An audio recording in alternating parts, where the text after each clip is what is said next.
The air smelled of burnt rubber. That was the first thing that Smita Agarwal noticed as she stepped out of the cool, rarefied air of the airport and into the warm, still Mumbai night. The next instant, she recoiled as the sound hit her. The low rumble of 1,000 human voices, punctured by occasional barks of laughter and shrill police whistles. She gaped at the sight of the wall of people standing behind the metal barriers, waiting for their relatives to emerge.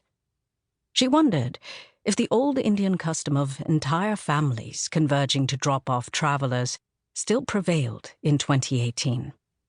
But before she could complete the thought, she felt her throat burn from the smell of exhaust fumes, and her eardrums thrum from the blare of the cars just beyond the waiting crowd. Smita stood still for a moment, cowering just a bit. She traveled more days of the year than not, her foreign correspondent job taking her around the globe, and yet, barely a few seconds into India, and already the country was overwhelming her, making her feel as if she had been hit by a force of nature, a tornado maybe, or a tsunami that swept away everything in its path. Her eyes fluttered shut for a moment, and she again heard the lap of the waves in the Maldives, the paradise she'd left hours earlier.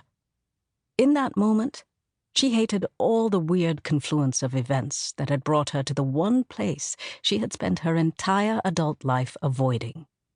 The fact that she'd happened to be on vacation so close to India when Shannon had desperately needed her help, that Shannon's contact had procured her a 6-month tourist visa in a matter of hours. Now, she wished his effort had failed. Get a grip, Smita thought, echoing the stern talking to she'd given herself during the flight. Remember, Shannon is a dear friend. A memory of Shannon making Papa smile during the dark days following Mummy's funeral flashed through her head. She forced herself to cast the image aside while peering through the mob, hoping to spot the driver that Shannon had sent. A man stared back at her brazenly and pursed his lips in a suggestive pout. She looked away, scanning the crowd for someone holding a sign with her name on it, while reaching for her cell phone to call Shannon. But before she found her phone, she saw him. A tall man in a blue shirt, holding up a cardboard sign emblazoned with her name. Relieved, she walked over to him. "Hi," she said, from across the metal barrier. "I'm Smita." He looked at her, blinking, confusion on his face. "You speak English?"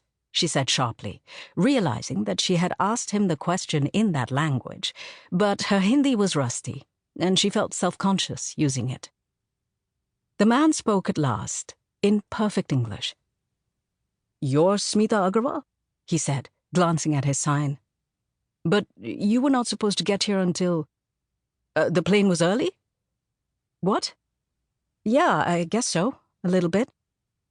She looked at him, wanting to ask where the car was, wanting to get out of the airport and into the Taj Mahal Palace Hotel at Apollo Bandar, where she hoped a long, hot shower and a comfortable bed awaited her. But he continued staring at her, and her annoyance rose. "So, shall we go?" she asked. He snapped to attention. Yes, sorry, sure, please. Come around this way." He motioned for her to walk toward a gap in the barricades. She passed the boisterous, squealing reunions that were occurring around her, the profusion of kisses bestowed on the faces and heads of teenagers by middle-aged women, the extravagant bear hugs with which grown men greeted one another. She looked away, not wanting to lose track of her driver, as he pushed his way through the crowd toward an opening.